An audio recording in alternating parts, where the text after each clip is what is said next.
Morning, and thank you very much for joining us. I am Yori Folani. We've been hearing so very much, some of it, in fact, a lot of it surprising. I suppose one of the more surprising ones that we heard in the course of the week was does one call it a scoop? If it were a newspaper and stories now, one would be talking of a scoop. But with the EFCC,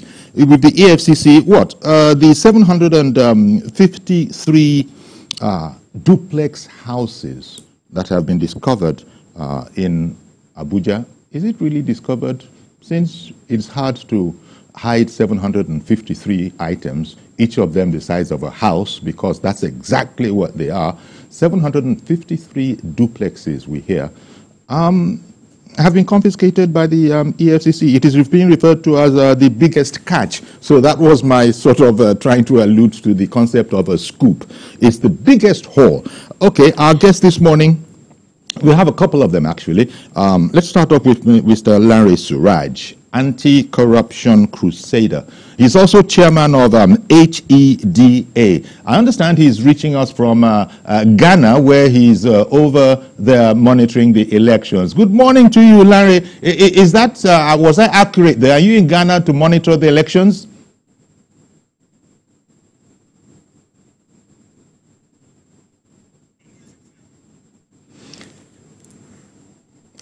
I believe, Larry, I'm so sorry. I believe your phone is accidentally on mute, so we couldn't hear anything you said.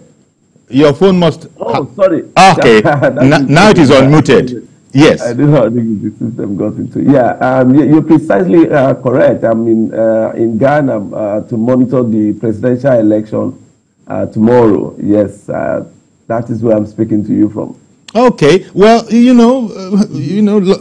long throat will sort of do one who is a current affairs addict. How is it going over there in Ghana as far as you have been able to see the arrangements up to now?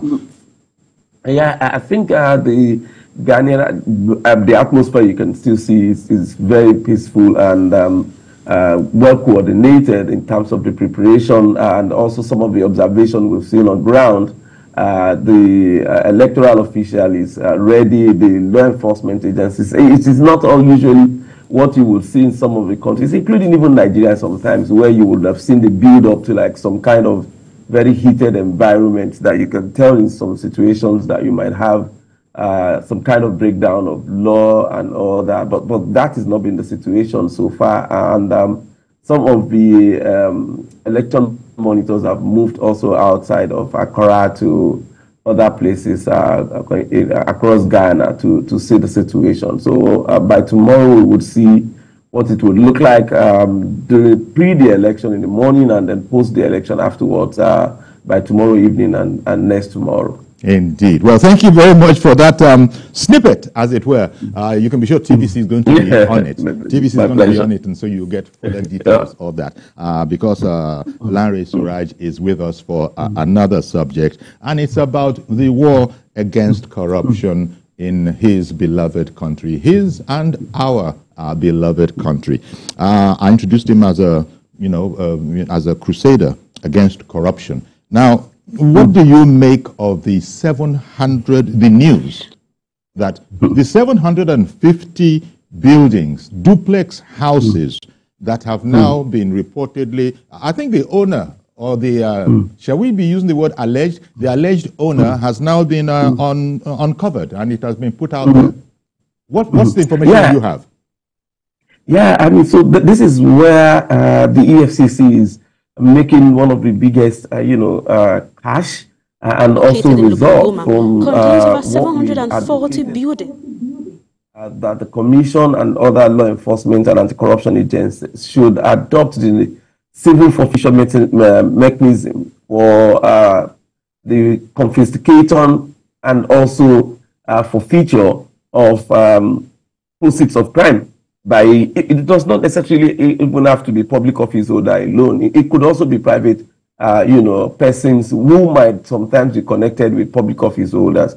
And some of them who are also working in private companies who are defrauding their employers. It is within the power of the law enforcement agencies, particularly now in the position of the EFCC, that they can use what it has in its section 7 of the Enabling Act establishing the commission to actually pursue some of these assets where they are identified as potential proceeds of crime, that they can then approach the court and get, the interim forfeiture order and ask the court to finally forfeit the assets to the government in a situation where the acclaimed legitimate owner is unable to come before the court to prove the genuine source of ownership of those proceeds of suspected proceeds of crime. So this was exactly what the EFCC did, and with the temporary forfeiture by the court of law in Nigeria, and they had that for whoever is the owner. In this situation, it does not mean that EFCC does not know who the owner or who is suspected to be the owner of the asset. Yes, so I must confess that. Yeah. But it is to be assumed, because you don't want to join the issue with the suspected or alleged owner pending when it is forfeited, and then you can go ahead to go and prosecute in the criminal aspect of the acquisition of the property. But in the civil aspect, you can go after the assets. And then within the shortest period of time, you can have the final forfeiture, just like you had in this case. So that is a closed case. Then you can now proceed with the criminal aspect. So this is one of the key achievements of fight against corruption, and then also prosecution of it in Nigeria. Okay. Now, Larry, let me just say that we also have on the program this morning Alistair Wilcox. You probably know him. He's a long-time commentator on public policy, and he's also an analyst. I'm talking about Alistair Wilcox. Good morning, Alistair. Thank you very much for joining us. Good morning, Yori. It's quite a while. Indeed. It's been a very, very long time. Indeed. Today happens to be my birthday. You have not wished me happy birthday. There you go. I have the opportunity. A very happy birthday to you, Alistair. Thank you very much for making the time for us. Suraj, nice seeing you again. After a long time, Suraj. Yeah, nice seeing you again. Well, Alistair, happy birthday from me too. I mean, yes, making. Thank you very much. You are supervising. You are monitoring election in my second country, Ghana. So much. There you go. That's lovely. Lovely. I'm delighted that you two can hear each other, because it's important. Now, Alistair, let me get your take on this war against corruption, and in particular, zeroing in on the 753 buildings that is being referred to as the biggest catch ever since the establishment of the EFCC. But what's your initial commentary? Because whereas I think we're thinking in terms of an alleged owner, but as Lanny was just explaining, there are processes. People might think they have a very, very good hold on who the likely owner is.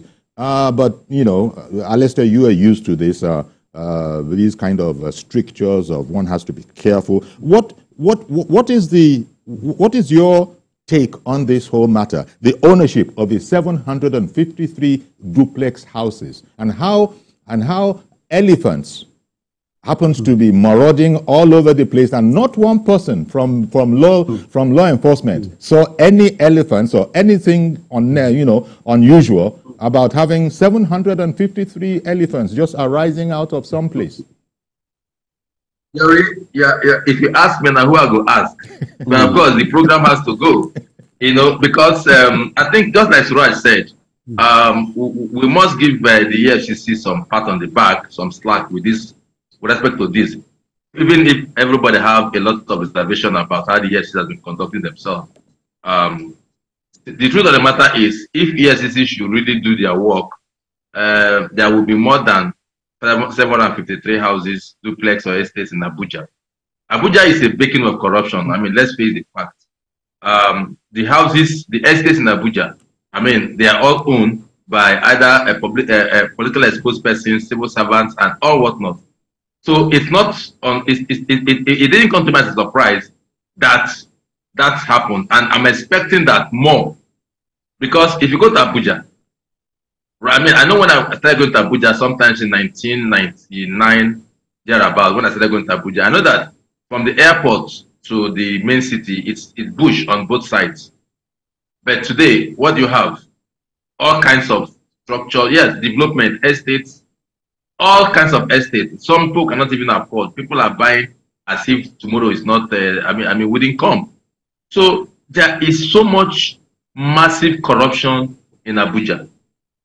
Abuja is not a industrial town, city. Abuja is a government city. It's a civil servant city, and yet, yes, it's the seat of government. So one expects that there will be a lot of money moving around. But when people acquire things like this and in such magnitude, they begin to ask themselves, how do the funds come about? So if the EFCC if they could boldly do their job without fear of favor, I think there are more and more estates, houses that needs to be recovered. Well, let's give a pat on the back. As per the ownership, Yori, yes, names have been flying. Well, like the names have been flying, and those names are not too far-fetched to the fact that these names have been having a lot of series of cases to answer. So it will not be out of place if those names are associated to the bet. Of course, it cannot be one man. One man cannot pull off such a transaction. So if the EFCC will do themselves a wall of good, because it is easy to unearth who are they. This is will not come. They're not rocket science. Anybody building houses, anybody having estate, buying land, have BVNs, have everything, so you must know. But again, this is Nigeria, where a lot of things are kept under wrap. Like you said, a name withheld, this withheld. But let's see as it goes. But of course, it's a good haul for the EFCC. And the next question, I don't know if you ask me, is what will become of these buildings in the next 1 year, the next 2 years? How do we be sure that these buildings will really benefit, or the proceeds will come back fully to the coffers of the government and used to benefit the Nigerian people? Okay, then. Let me take part of what you said to Larry. Just looking at those pictures, Larry, you see that this is not a building project that is in progress. It's been there for a while, maybe something in the region of 2 years. You look at the condition of the cement, and we all know what it looks like before you come to the real finishing. Even though this was on a great scale, you see the mold on the cement. That tells you that this goes back to the former EFCC, by which I mean before the leadership of the company of the bureau changed, and indeed before the administration changed. Weigh in, Larry. What I said I'd bring to you when Alester said, "Well, this is Nigeria." Well, we've always said that anything can happen in Nigeria. It's not far-fetched. You just need to look at the news, and you see all the things that not all of them are related to the public sector. There's a whole scandal going on, as you know. Okay, that's within the law, and there's no lawyer here. So let me just leave that one.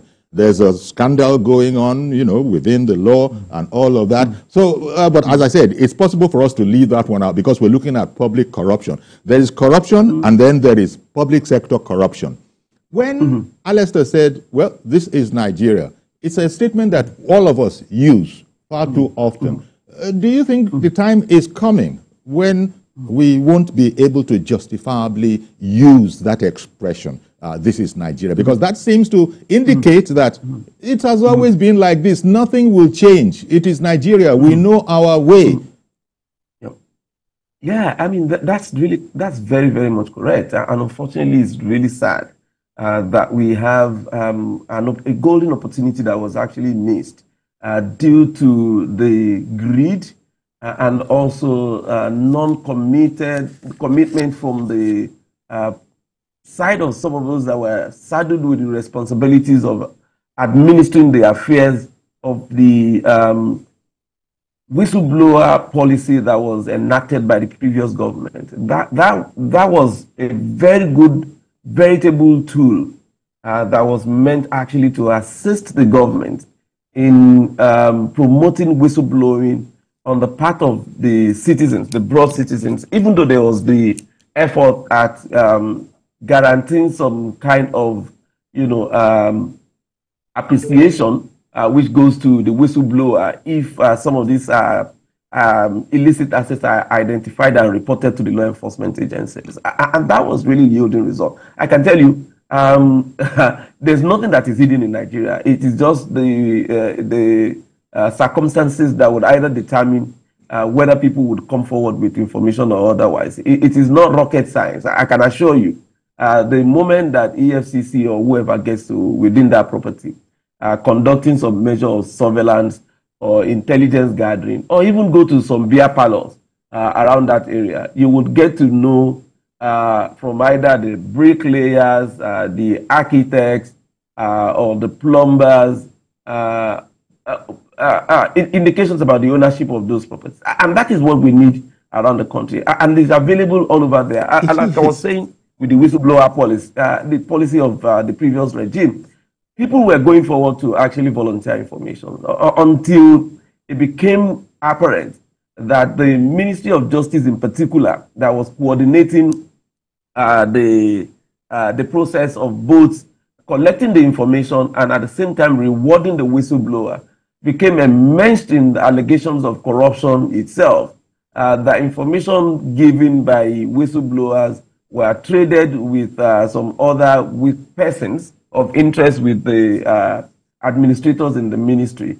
Some of the whistleblowers were not paid their promised reward, and at the same time, some of them were directed to lawyers who are close to the officers in the ministry to negotiate what will be the percentage, to the extent that some of them were even, offered ridiculous 40% or less of their promised reward. So we missed that opportunity of encouraging people to come forward. And you can remember this was how the former NNPC GMD was also discovered through the whistleblower. In fact, it was reported to be family members who actually reported, the stashing away of millions of dollars in a room somewhere in Kaduna by the former NNPC GMD. So these were opportunities, and this is the kind of thing that we're actually also talking about in this situation. So this would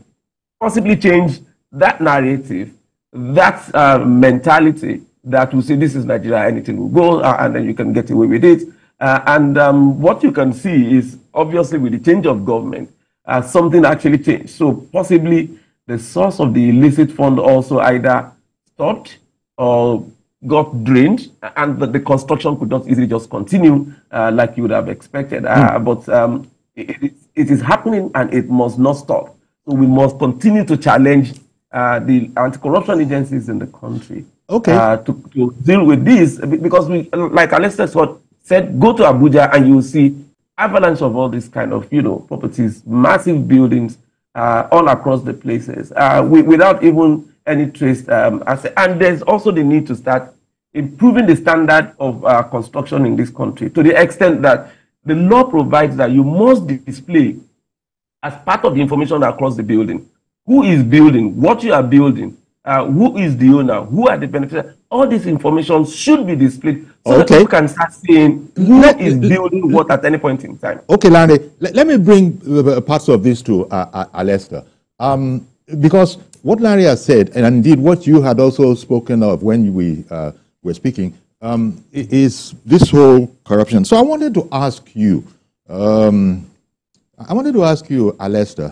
how urgently do you think the ordinary Nigeria is ready to take on corruption, fight it, and battle it to an end? That is, leave EFCC now. The ordinary Nigerian, what is their attitude to corruption? Because I think this is you've spoken about the Whistleblower Act, and we don't know anything about that anymore. It's gone quiet. Larry was professing some reasons. What's your attitude, Alester, about the attitude of the average Nigerian to corruption and cooperating against it? Laurie, unfortunately, the average Nigerian is not interested in fighting corruption.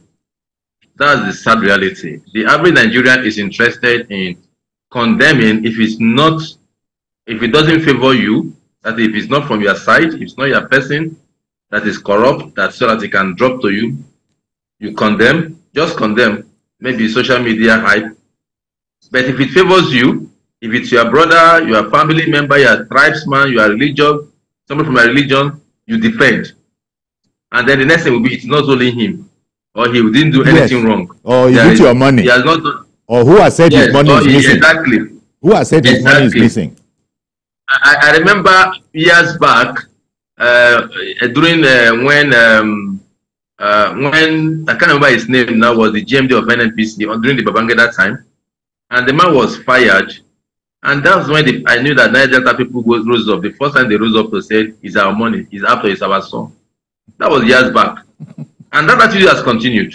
You know, if it is your person, you defend. You have a interest, you defend. Albeit mundanely or just outrageously, just defend. But if it's not your person, you condemn. But the average Nigerian is, and again, like I said, most people are only interested in looking at politicians as the corrupt people. That's just the side irony. Everybody thinks the corrupt people in Nigeria are the politicians. Now, if you report that a policeman is corrupt, they will defend it that after he's not well paid.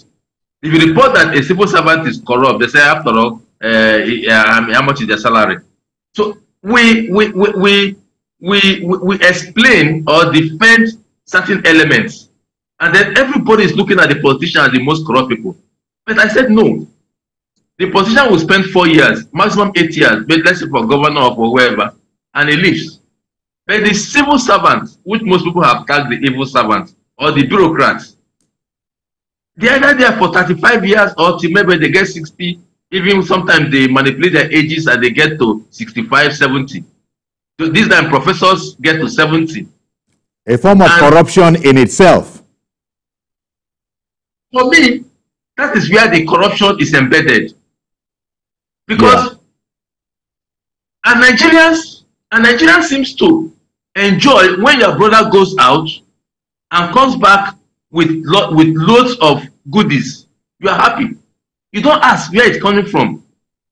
You have somebody who works in the Ministry of Culture, just for example, or Ministry of Women Affairs, is building up a massive structure. You are praising him or her. Of course. You are happy.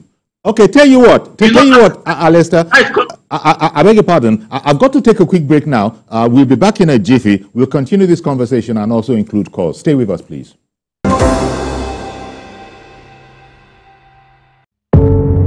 Doubt and fear doesn't occur at the canvas, it shows in the canvas.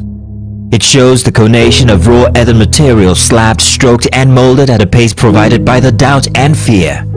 Every move way in the struggle of one to the other, merging the past to the present, brushstrokes of colors seen but not known, for when the wailing stops, the pieces settle down in abject beauty erected for a century of a century, speaking, advocating, protesting as the arts are meant to be.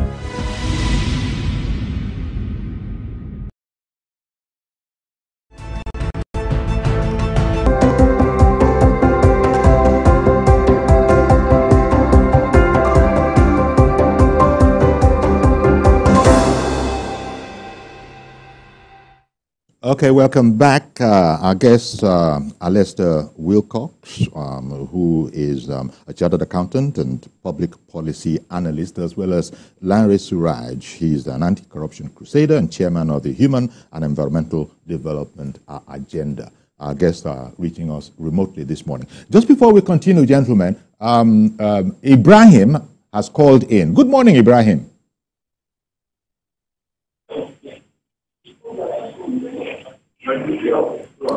Ibrahim, can you hear us? Good morning. You can't listen off your television set. Ibrahim. Okay. Mute. Could you please mute your television set and then let's move on? Yes, I can hear you. Yeah, but we can hear your television in the background. Could you mute it, please? Okay. Mute the volume. I'll reduce it. Okay. Please carry on. Carry on, Ibrahim. Okay. Good morning, Uncle Yori. Good morning, sir. Thank you for calling in. That's awesome. So this issue is I can upload EFCC for their achievement regarding recovery of this large estate profit. But what needs to be done is to protect. I think what is need to do, EFCC need to coordinate and prevent. What matters is it's not about how much have we achieved in recovering things. How much are we ready to prevent such things to be repeated? Laws need to be met in public offices. Investigations need to be made regarding approvals and all other these things. I cannot be just going out busy like recapturing things that have already been gone. You cannot recover 100% things that have gone. If you say now the people have looted like 100 billion, you cannot recover it 100%. All the remaining percentage that have gone is also a public property. It's a public. I've heard you talking about whistleblowers. All these whistleblowers will not. It is people. We have to be ready to fight corruption. When we are not appreciating corrupt people, that's when we are ready to fight corruption. I want to thank you very much. Thank you very much, Ibrahim, for calling in. Really appreciate your call. Ibrahim is taking it even to another angle.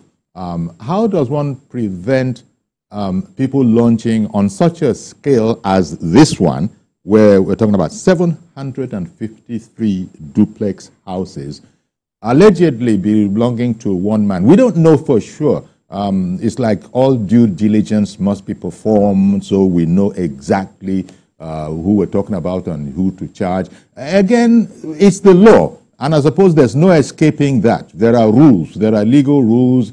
Otherwise, you know what will happen. Lawyers will come out, go to court, and before you know where you are, they're even charging someone with libel. So the EFCC, I think, is going about this better late than never.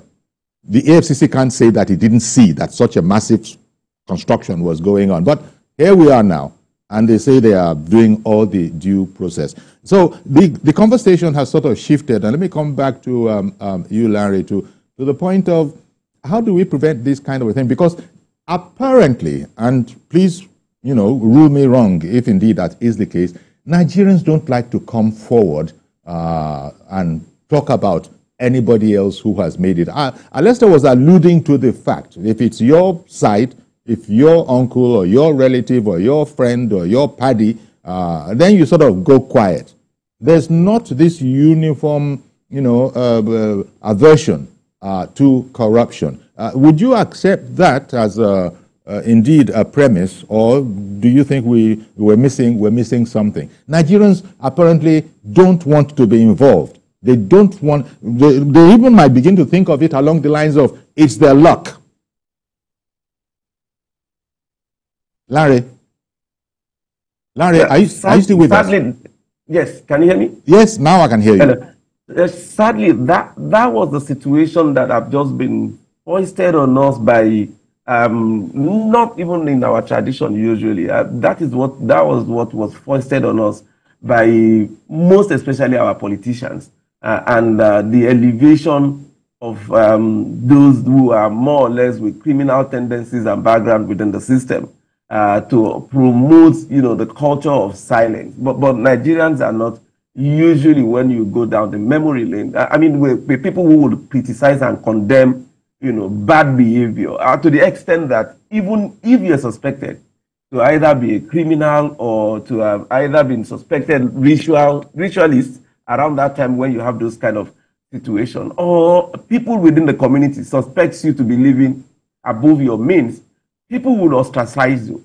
People would hardly even take free gifts from you. Yeah. This was the culture that we grew up with as young as many of us are here. These were the culture. You can hardly take home pencils that does not belong to you, to your parents, without them not even, they won't force you to take it back to the school the next day.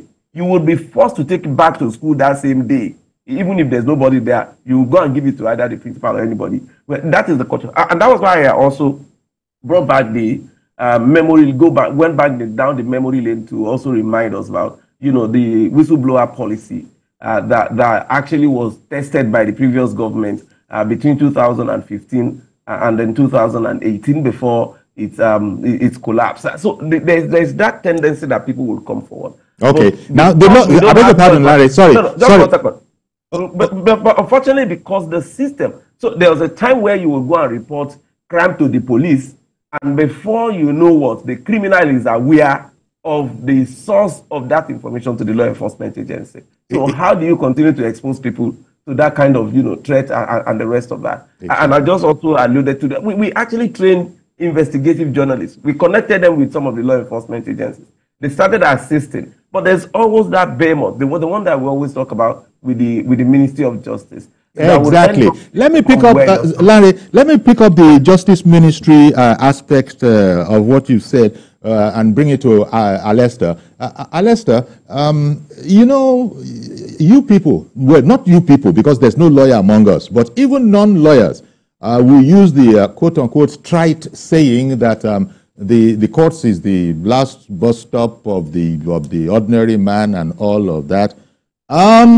There are people who are beginning to, whose trust is beginning to wear very, very thin when it comes to the courts. They are feeling that, well, I'm sorry, you depend on the courts to give you justice in this country. One man is out there, maybe in a different context. Dele Farotimi is out there, and he's a lawyer. He's in the Temple of Justice. And he is saying, among other things, that you can't depend on the courts for justice in this society. An astounding statement to be coming from a lawyer. And he has his own context. But if you were to remove it from that context, give me your thought on that whole notion that the ordinary man, not having a choice, will think that, we'll go to court and we'll get justice. Do you feel that Nigeria lives on that particular frequency? Well, sadly, Yori, each time I think about our legal systems, it gives me a lot of worry and concern that if it's happening like this now, when we will have a turn at the bend. Time it was when the justice sector of this country, that is the judges, are men of honor and integrity, men that stands out and make sure that they understand their role in society, that society depends on them to live.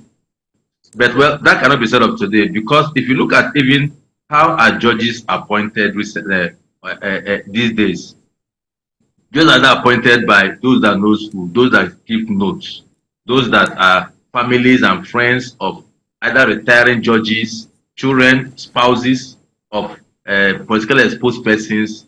So when the system of appointment of judges is corrupted and personalized, what do you get? What we're having today? Poor quality judges. Judges that were either foisted.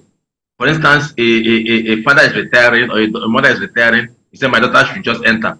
She may not have the calling, but she goes in. What will happen? So, and we've also seen judgments that defy logic. Yes, in when you go to court, you have to adduce your cases.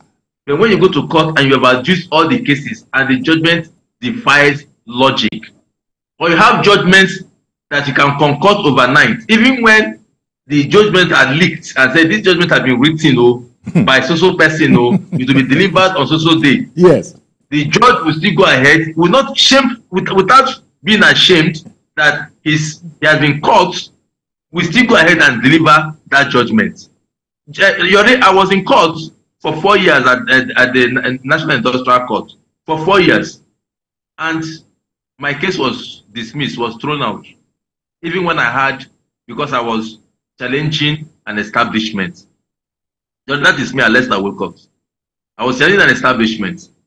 And you have judges that do not see the side of the common man, but tends to dance to to the rich and the powerful. Indeed. That's what we have in Nigeria. So this is the problem. Sorry, Lester. Let me interrupt you briefly. I beg your pardon. Adebayo has called in from Lekki. Good morning, Mr. Adebayo. Hello. Hello. Good morning. Good morning. Yeah, Go ahead, sorry, please. I just want to make my contribution to my take on this is that the Nigerian Finance Intelligence Unit, who are supposed to be watching the movement of big funds around, they are not doing their best, because most of these funds are going from one bank to another. Before a fund is such amount of projects, at least it's not going to be cash. It's going to come through banking system. And then after you, at least by the regulation, if you take 10 million, 5 million, depending on whether it's a corporate or an individual, supposed to be involved. And if such amount of money is going unnoticed, that means NFIU is not doing enough, or the bank directors are complicit to this. I'm in the real estate, and I know the way it's done. Even you see majority of the corrupt money come through real estate. I'm a subcontractor, and at times most of these things are hidden. You don't even know the owner of the property. You just put one name, you won't be able to trace it. You'll be talking to a third party. But I believe the banking system should know the money is not changing hand in cash; it's changing in hand through banking system. So the bank executive should be, should be monitored closely. And if there's any infringement, they should be penalized. But the issue in Nigeria is there's no penalty. There's no certainty of punishment. Once you have the money, you can buy your warehouse, even if they are taken to the court.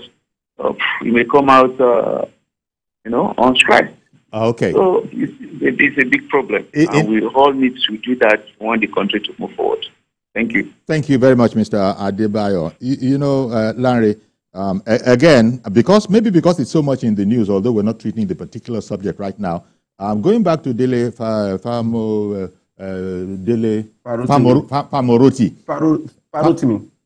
Farotimi. Farotimi, yeah. The two names actually are similar. They're not identical. But he has been saying, just, plucking one of his statements out of there, he has been saying that it's a systemic thing. It's not one individual. That our country, you can't depend on going through the procedures and thereby arriving through the truth at justice. He is making the stupendous allegation as a lawyer that, no, it doesn't matter. Whatever you put together by way of due process can at will be scuttled. Now, as I said, I don't want us to go so as not to mix subjects. We're not treating why Dele is in the news right now. But just that statement coming from a person who has the right to speak that way. He's saying that the court systems, the judicial system, the justice system, you can't depend on it. How can we fight corruption? Yeah, it is actually very unfortunate, but I would want to, because it is important sometimes when we speak on this kind of thing, on nature of issue, that we don't just want to generalize, because you would know how sad and bad it would feel for some of those judges and justices who are still not part of the rot in that system. How sad it will feel for them, for us, or for someone to just say the Supreme Court. So that says the whole entirety of the Supreme Court, and that for me is not the best way to approach the issue. That for me is not the best way to approach or address a system. It would be more important, and I think that is where it is always very crucial. Is either to have said, the people or the panelists who sat on the judgment, on the panel, so that it can be very easy. We shouldn't just use sentiment to paint, the whole system with the same brush. People would just say from outside and say, Nigerians are corrupt. And I would always stand up to confront people and say, you can say that, you can say some indeed. of those that you can't go as far. And then you can't go as far as saying Nigerians are corrupt. But we're sort of, narrowing it down to an indispensable aspect of fighting corruption, which is important. It is important to say that some members of that arm of government are in that whole mess of corruption. So, like you said, you heard Alex that said, so he's talking about the industrial court, and he didn't say, the entire judiciary, because the industrial court can really mess things up. You go to the Court of Appeal, and you get a sound judgment.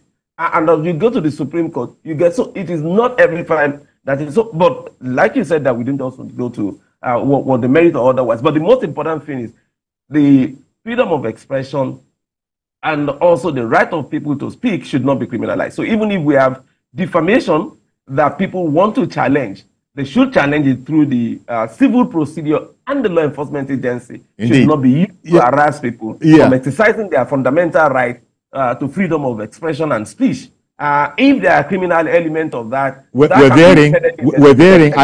ever so close. We haven't actually landed in there, but I was sort of veering into that particular case, and I don't want us to do that for now. You understand, because it just makes it'll make the conversation too large. Alester, since we're fast running out of time, well, this administration has come with its own quote-unquote new broom attitude. It's not going to be doing things the way it was done before. How optimistic are you that it's going to yield fruit, this whole concept and idea? Bear in mind things that we've seen. The EFCC, for instance, there was a former governor in Kogi State. He walked in, he was wanted, but walked in there, walked out, and then later on walked back in. What are your hopes for, justice reigning supreme and justice being meted fairly, equitably? I am more interested in Nigerians getting justice from being battered and bruised over the years. I'm interested in Nigerians seeing the fact that those who oppress them either do not administer their patrimony, our collective patrimony, is brought to justice and really serve justice. But if you ask him how optimistic I am, I think I will be cautious optimist. I'm a cautious optimist at this point because if you just mentioned a case of what happened with the Kogi governor. Yes. If people can trample on our institutions, if individuals can trample on our institutions, and then you walk in, you walk out. Today you hear a different story. He was asked to come through the back door. He was begged to come. They went to arrest. They were stopped. That is arrant nonsense. That is well, unfortunately, this is what we are living with. It might be in the terms you describe it, but no Nigerian will say he's really surprised. It's a collective slap. It's a slap on our collective integrity.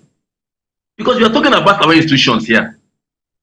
Emefiele was invited, was even issued a summons by the court, and he refused to go. How dare you? I don't have anything against Emefiele. He's one governor I love so much. If there's any governors I've met one-on-one, Emefiele is one of them. The very few governors I've met one-on-one, Emefiele is one of them. All right. When you want to trample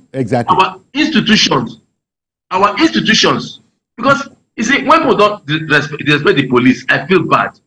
When you disrespect the army, I feel bad. When you disrespect our courts, I feel bad.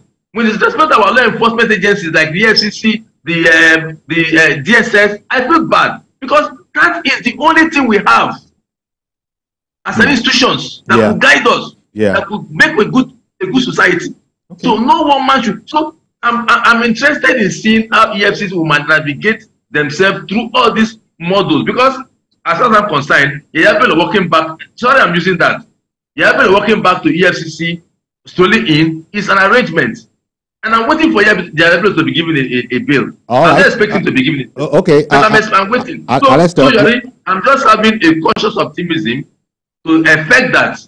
Let's hope and pray and believe that we'll get something different going forward, and people will really feel that justice is served to their collective psyche that has always been depressed and depressed and depressed. Indeed. Well, I want to thank you very much, Alester. Alester Wilcox joins us after a long time, as you saw at the top of the program. Chartered accountant, public policy analyst. Thank you very much, Alester, for making the time for us. Thank you very much. May God bless Nigeria and may God continue to protect our troops. Indeed. Thank you. Okay. Larry Wilcox, we're out of here very, very shortly. But this whole problem, first of all, we're talking about the 753, houses that were discovered. We Nigerians are going to be waiting to see if this goes the way of other potential corruption cases that peter out. It's just a matter of there will be a lot of noise. Then after some time, you won't hear anything anymore. And it will not be because the matter has been positively resolved one way or the other. You just won't hear anything anymore. Let's wait on the EFCC to do their due diligence and maybe be able to say to us, Koro, that this is indeed the alleged owner. Stop the word alleged. This indeed is the owner of that mammoth facility. Are you optimistic that we're making progress in this fight against corruption and its systems? Yeah, I think we're actually making progress. We're having, if you look at, we have 774 local government officials. We have 36 governors. Many of who are the worst form of corrupt officials that you're talking about. You can ever imagine in the history of country, in this country. They are even sometimes more powerful than the president, or even having access to more resources than even the president. And you have how many of them as ministers? You have commissioners. You have all of that. It's a huge number of suspects to deal with. And unfortunately, the system is really still open to quite a whole lot of opportunities for corrupting the system, including with that of the civil servant. Like Alex has said, it is actually not really Yaya Bello actually disrespecting the law enforcement agencies.